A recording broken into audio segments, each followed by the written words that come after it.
안녕하세요. 국어 가르치는 수지쌤입니다. 네, 이번 시간에는 김승옥의 누이를 이해하기 위하여라는 소설에 대해서 같이 공부해 보도록 하겠습니다. 자, 이 소설은 아마 먼저 읽은 친구들은 되게 좀 이해하기 어렵지 않았을까라는 생각이 들어요. 네, 실제로 제가 느끼기에도 굉장히 무슨 얘기를 하고 싶은 것인가 네, 그런 생각이 좀 들거든요. 네, 어쨌든 자, 이제 한번 공부해 봅시다.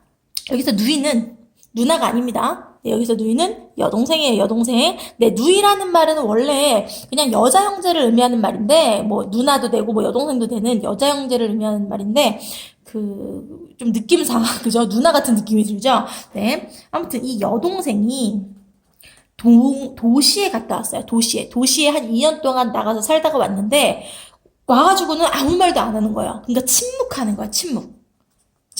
이 여동생은 계속 침묵하고 있어요. 그래서 나하고 어머니는 너무 궁금한 거예요. 도대체 얘가 도시에서 어떤 삶을 살았고, 그리고 이렇게 침묵을 하게 된 이유에 대해서, 도대체 어떤 상처를 받았길래 침묵하게 되었는가, 이런 거에 대해서 궁금해 하는데, 여동생은 말을 해주지 않고 있어요. 그래서 이제 그 누이를 이해하기 위해서 내가 결국에는 여동생한테 물어봐도 대답을 얻지 못해요. 그래서 내가 직접 누이처럼 도시로 가봅니다. 그래서 그 도시에서의 어떤 그 삶을 통해서 누이를 이해하게 되는 그런 내용이에요. 근데 어쨌든 지금 여기 그 수능 특강에 수록된 이 부분에서는 그냥 누이가 돌아왔어요. 그리고 나서 침묵해요. 그리고 내가 그 침묵하는 이유에 대해서 생각하는 부분이라고 할 수 있습니다. 자, 그러면 일단 본문을 보고 그 다음에 정리를 같이 하도록 하겠습니다. 네, 갈대들이 들려준 이야기부터 볼게요. 자, 이건 뭐냐면요. 이 소설은 1장부터 6장까지 이렇게 각각 장으로 나눠져 있는 소설이에요. 그래서 이 갈대들이 들려준 이야기는 3장의 소제목입니다. 3장의 소제목. 자, 볼게요. 온 들에 황혼이 내리고 있었다. 들이 아스라이 끝나는 곳에는 바다가 장식처럼 붙어 보였다. 그 바다가 황혼역엔 좀 높아 보였다. 자, 이건 뭐냐면 지금 고향의 모습을 쭉 묘사를 합니다. 자, 황혼이 내리고 있었다. 아, 일단 시간적 배경이 되게 저녁이구나. 그리고 또 이 황혼이라는 것은 매일매일 저녁에, 그죠? 나타나는 현상이잖아요. 그죠? 그래서 이거는 아름답지만 고향의 모습은 아름답긴 하지만 반복적인 일상을 보여줘요. 반복적. 약간 좀 지루하죠? 반복적 일상을 보여줘요. 들이 아스라에 끝나는 곳에 바다가 장식처럼 붙어 보였다. 아, 이 고향은 바닷가 근처구나. 그 바다가 황혼역엔 좀 높아 보였다. 왜 높아 보일까요? 밀물이니까. 밀물. 네, 황혼역에는 밀물 때문에 좀 높아 보였다. 들을 건너서 해풍이 불어오고 있었지만 해풍에는 아무런 이야기가 실려있지 않았다. 짠냄새뿐. 자, 이 해풍도 고향의 이미지인데 이 고향의 이미지는 뭔가 아무런 이야기가 실려있지 않대요. 네, 짠냄새뿐. 말하자면 감각만이 우리에게 자신을 떠맡기고 지나갈 뿐이었다. 우리는 모두 그것에 만족하고 있었지만 그것에 만족하고 있었대요. 그것이 뭔데요? 고향의 모습. 이 고향의 자연에 대해서 우리는 이 만족하고 있었지만 그래서 오히려 우리들은 좀 신경이 날카로워져 있었던 것일까? 우리가 신경이 날카로워져 있었다는 것은 뭐냐면 도시를 인식하고 있었다는 거예요. 네, 뭐 의식하고 있었다고 할까요? 도시를 의식하게 되었다. 설화가 없어서 우리는 좀 우둔했고 판단하기를 싫어하는 사람들이 누구나 그렇듯이 세상을 느끼고만 싶어 했다. 자, 설화가 없어서 우리들은 우둔했다. 이렇게 얘기했네요. 그럼 이 설화는 뭘까요? 지금 이 고향의 이야기일까요? 아니면 도시의 이야기일까요? 이 설화는 도시의 이야기죠. 도시의 이야기. 도시의 이야기가 없어서 우리는 좀 우둔했고 판단하기를 싫어하는 사람들이 누구나 그렇듯이 세상을 느끼고만 싶어했다. 이거 도시에 대한 동경이죠. 그렇죠?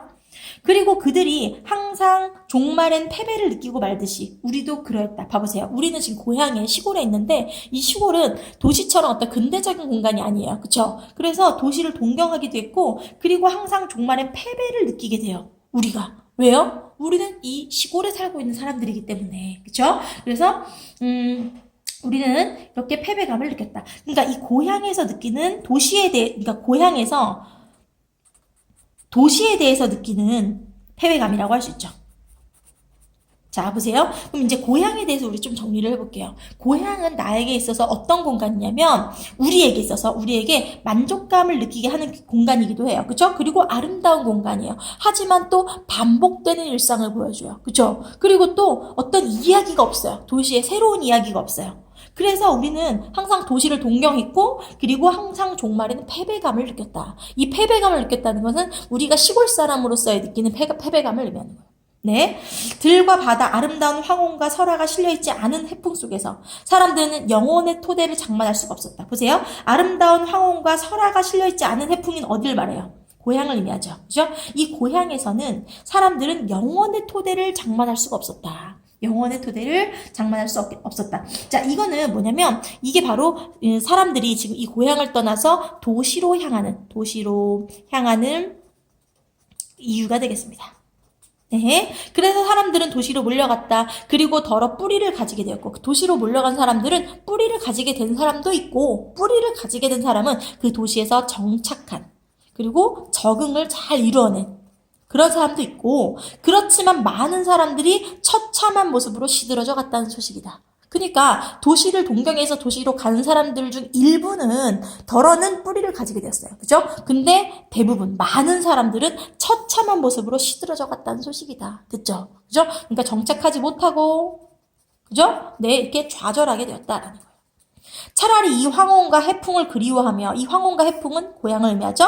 이 고향을 그리워하며, 그러나 이 고장으로는 돌아오지 못하고 차게 빛나는 푸른색의 아스팔트 위에 그들의 영과 육체를 눕혀버리고 말았다는, 좌절했다는, 쓰러졌다는, 절망했다는 안타까운 소식이었다. 자, 이 소설에서 도시의 이미지는요, 차게 빛나는 푸른색의 아스팔트예요. 자, 이 이미지는 도시의 비정함, 이것을 감각적으로 표현하는 거죠. 그죠? 네. 한낱 자연의 현상에 불과한 저 황혼과 해풍이 그리하여 내게는 얼마나 깊고 쓰라린 의미를 가졌던가. 숱한 사람들에게 인간의 의미를 깨닫게 해주고, 동시에 보다 깊은 패배감을 안겨주고, 무심히 지나가버리는 저것들. 자, 보세요. 황혼과 해풍 고향의 이미지거든요. 이 고향의 이미지는 어떻다고요? 숱한 사람들에게 인간의 의미를 깨닫게 해주고, 패배감을 안겨주고, 무심히 지나가 버린다. 자, 그럼 이제 다시 한번 정리합시다. 자, 고향은 나에게 있어서, 또는 뭐 다른 사람들에게 있어서 되게 아름답고, 그죠?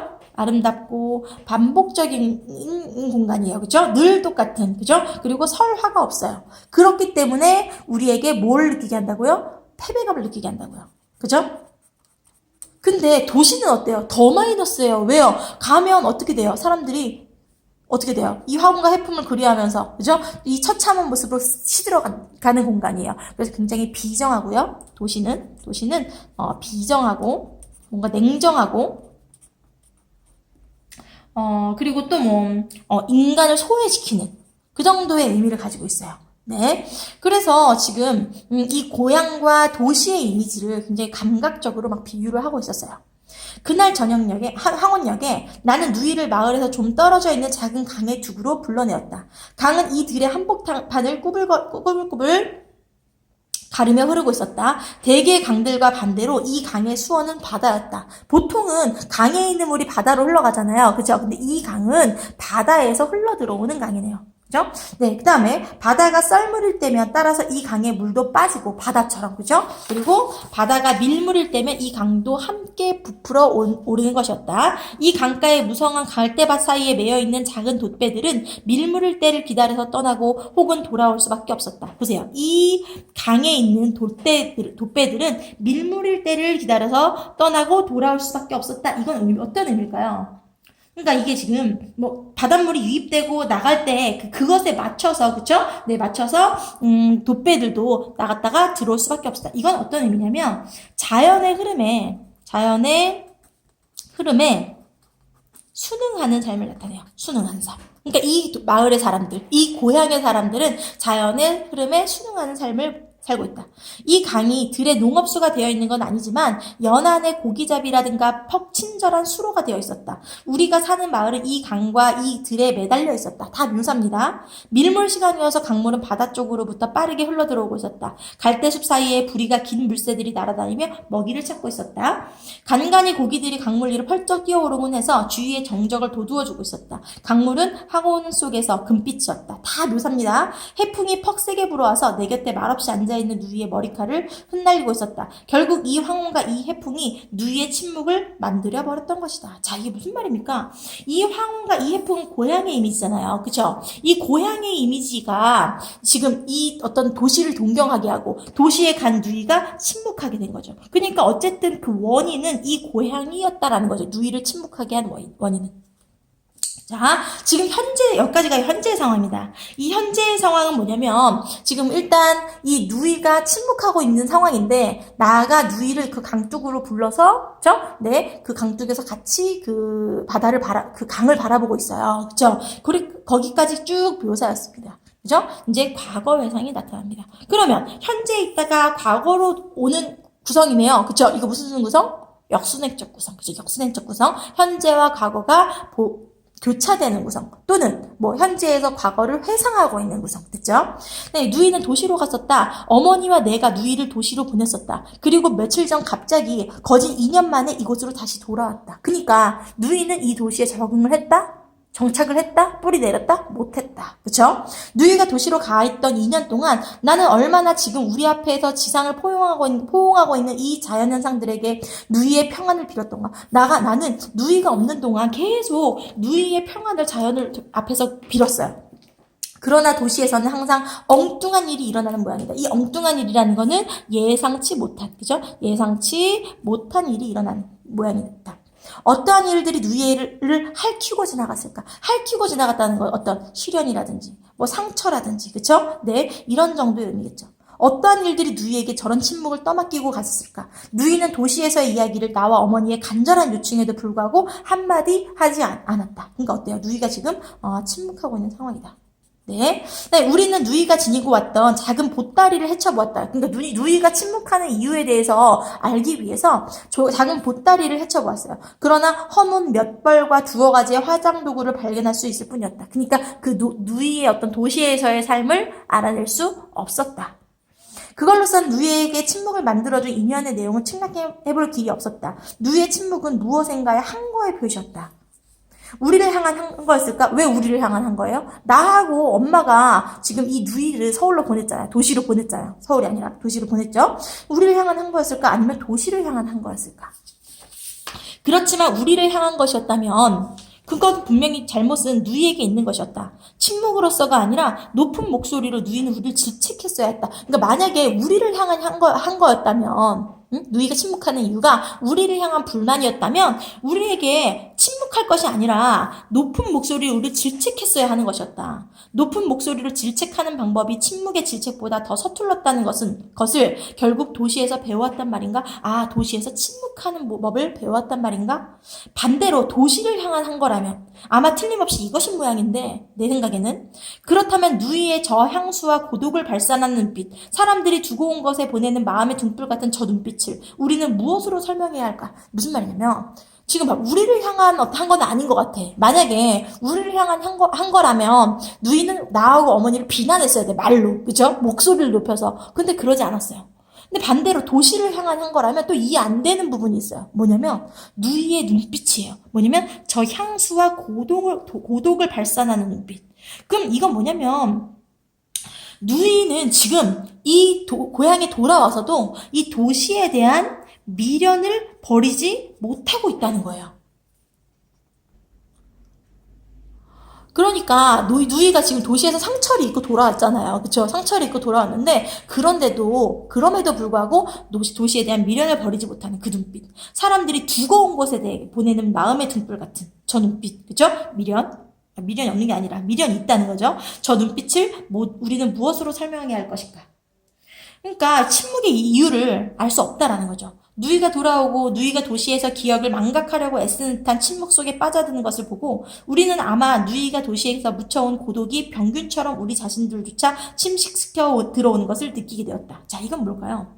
우리는 누이가 지금 침묵했잖아요. 침묵하는 이유 알지 못했어요. 그쵸? 그리고 이 어떤 그 도시에서의 어떤 그 마이너스 기억을 망각하려고 애쓰는 듯한 침묵 속에 빠져드는 것을 보고 그 누이의 침묵이 그 고독이 병균처럼 우리 자신들조차 침식시켜 왔다. 라는 건 뭐예요? 이 누이의 침묵이 나와 어머니의 삶에도 영향을 끼쳤다라는 거죠. 마이너스 영향을. 그쵸? 이 고독이 병균처럼 침식시켜 들어왔다. 그 다음에 이 황혼과 이 해풍, 그들이 우리에게 알기를 강요했던 세계는 도대체 무엇이란 말인가? 그럼 그들이 의미하는 건 뭘까요? 이 그들은 근대적인 삶, 도시적인 삶, 이걸 의미하는 거예요. 미소를 침묵으로 바꿔놓는, 만족을 불만족으로 바꿔놓는, 나를 남으로 바꿔놓는, 요컨대 우리가 만족해 있던 것을 그 반대로 치환시켜버리는 세계였던 것인가. 자, 그러니까 그 도시가 우리에게 알기를 강요했던 세계는 무엇일까? 미소를 침묵으로, 미소는 어때? 고향에서의 어떤 그 순수했던 모습이죠. 근데 침묵은 어때요? 도시에서의, 그쵸? 네, 어떤 상처있고 고독한 그런 삶을 의미해요. 만족도 어때요? 이 고향에 대한 만족이죠? 불만족, 그쵸? 으로 바꿔놓는. 또 남으로 바꿔놓는. 우리가 만족해 있던 것을 반대로 치환시켜버리는 세계였던 것이니까 도시라는 것이. 누이는 적어도 우리가 보낼 때에는 훈련을 받기 위해서 간 것이 아니라 완성되기 위해서 간 것이었다. 네. 그러니까 나하고 어머니는 누이가 새로운 삶을 완성하기를 바라면서 도시로 보낸 것이었어요. 그런데 누이는 침묵의 훈련만 받고 돌아오다니. 네. 그래서 이 누이의 어떤 이 좌절과 실패에 대해서 안타까움을 느끼고 있는 거죠. 어제 저녁이 됐어요. 그쵸? 네, 지금 여기 앞부분에서는 이 누이가, 도시에 가서 어떤 상처를 받고 돌아왔는가라는 이야기를 하고 있었고요. 여기서 이제 또 어제 저녁이 됐으니까 또 이게 또 과거네요. 어머니는 당신이 우리에게 마음을 쓰고 있다는 표시로 되어 있는 밀국수를 끓여서 저녁 식사를 하는 자리에서 당신이 할 수 있는 가장 부드러운 말씨와 정성 어린 손짓으로 누이의 어깨를 쓰다듬며 도시에서 무슨 일을 했던가, 어떤 곤란을 겪었던가, 무슨 재미가 있었던가, 남자를 사귀었던가, 그렇다면 어떤 남자였던가 이런 이야기를 해주기를 간청했었다. 자, 보세요. 당신은 누굴 말해요? 어머니를 지칭하는 제귀대 명사죠. 그죠? 네. 그래서 당신이 우리에게 마음을 쓰고 있다는 표시로 되어 있는 밀국수를 끓여줬어요. 밀국수는 어머니의 애정을 나타냅니다. 애정. 네, 그 다음에 그래서 부드러운 말씨와 정성스러운 이 손짓으로 어깨를 쓰다듬으면서 막 이런 걸 물어봤어요. 그죠? 그런데 그것이 짐작건데 누이의 쓰라린 추억을 불러일으킨 모양이었다. 자, 누이의 심리를 계속 뭐하고 있어요? 나는 1인칭 시점이기 때문에 누이의 심리를 몰라요. 그죠? 그래서 누이의 심리를 계속 뭐하고 있어요? 추측하고 있는 거죠. 추측. 그죠? 누이는 어머니를 붙들고 소리 없이 울었다. 석유 등잔불이 펄럭이는 빛이 그들의 그림자를 더욱 쓸쓸하게 보이게 했다. 지금 다 묘사입니다, 이런 거. 어머니, 왜 나를 태어나겠어요? 라고 누이는 말했다. 자, 누이의 말을 뭐하고 있어요? 인용하고 있죠. 그죠? 어머니도 소리 없이 울고 있었다. 누이는 어머니 얼굴을 올려다보며 새삼스럽게 울음을 터뜨렸다. 미안해요, 어머니라고 누이는 말하고 싶었던 거다. 하루는 아무렇지 않다는 듯이 무서운 사건이 세계의 은밀한 곳에서 벌어지고 그리고 다음 날은 희생자들이 작은 조각에 몸을 기대고 자기들의 괴로움을 울며 부유하는 것이었다. 그래서 이 도시에서는 항상 어때요? 무서운 사건이 은밀한 곳에서 벌어지고 희생자들이 작은 조각에 몸을 기대고 자신들의 괴로움을 울면서 부유하는 것. 이게 뭐예요? 그 도시의 어떤 인간 소외로, 그죠? 이 소외로 인한 좌절과 방황을 의미하겠죠. 강물이 빠르게 밀려오고 금빛 하늘이 점점 회색으로 변해가는 이 시각에, 자, 이건 이제 현재로 돌아왔습니다. 현재 나하고 누이가 강둑에 서 있어요. 그죠? 강둑에서 그 강을 바라보고 있습니다. 강물이 빠르게 밀려오고 금빛 하늘이 점점 회색으로 변해가는 이 시각에 내게는 아직도 신비한 힘을 보여준 자연 속에서 나는 누이로 하여금 도시의 모든 기억을 토해버리게 할 생각이었다. 자, 나는 이 자연을 통해서, 이 자연의 힘을 통해서 누이가 이 도시에서 입어온 그 상처를 치유하기를 바랬어요. 아, 나는 자연을 어떤 치유하는, 그죠? 상처를 치유하는 어떤 그런 능력을 가지고 있다고 생각하는 그죠? 네, 나를 위해서가 아니라 누이를 위해서였다. 2년 동안 씻어버리고 다시 2년 동안 그 도시에서의 삶을 씻어버리고 다시 이 짠 냄새만을 씻고 오는 해풍으로 목욕시키고 싶었다. 그죠? 그러니까 이 도시로부터 입은 그 상처를 다 씻어내버리게 하고 싶었다. 숲속의 짐승들이 감각만으로써 살아갈 수 있듯이 그렇게 살아가게 하고 싶었다. 인간이란 뭐냐? 갑자기 이제 인간에 대해서 뭐하고 있어요? 인간의 삶에 대해서 성찰하고 있죠. 그죠? 인간이란 저 도시가 침범해 오지 않는 한 우리는 한 고장을 지키기에 충분한 만족을 가지고 있는 것이다. 자, 도시가 침범하지 않는 한 우리는 이 고장을 지키기 위한 충분한 만족을 가지고 있다. 영원의 토대를 만든다는 것. 자, 이 영원의 토대를 만든다는 것은 도시에서 가능한 거야. 도시에서.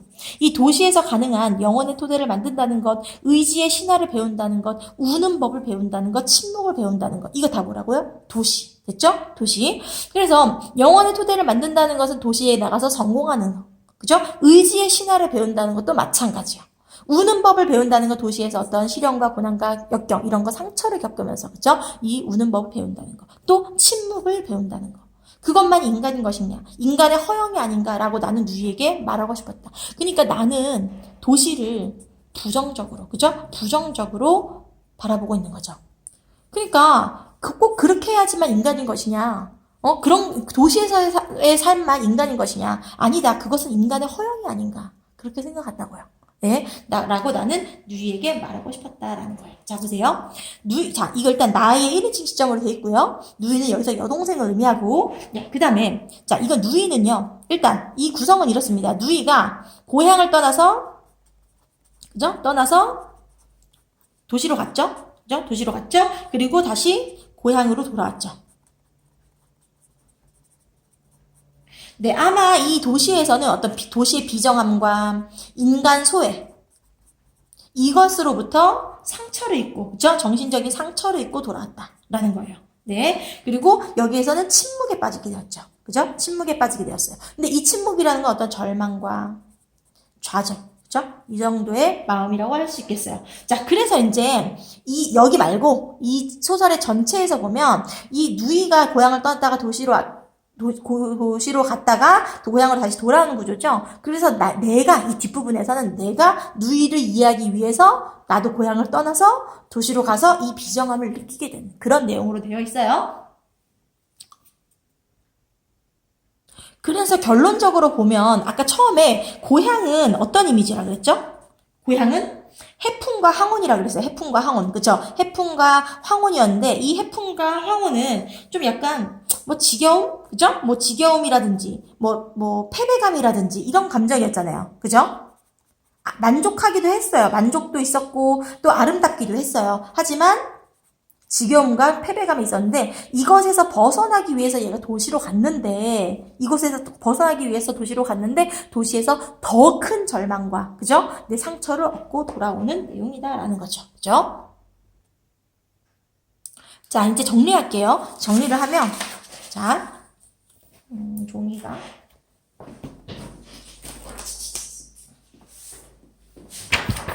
네, 정리할게요.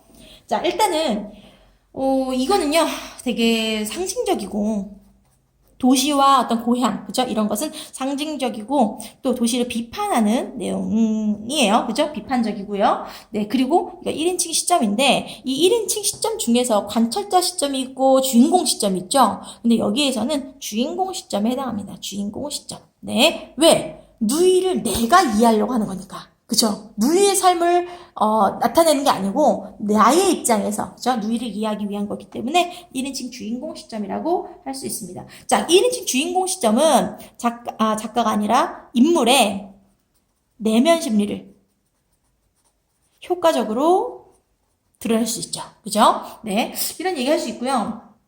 이 소설의 시대적 배경은 1960년대예요. 1960년대인데, 이 사람이, 이 작가 이름이 김승옥이거든요. 근데 김승옥이라는 작가는 1960년대, 혹시 서울 1964년 겨울이라는 소설 1학년 때나 2학년 때 배운 적 있나요?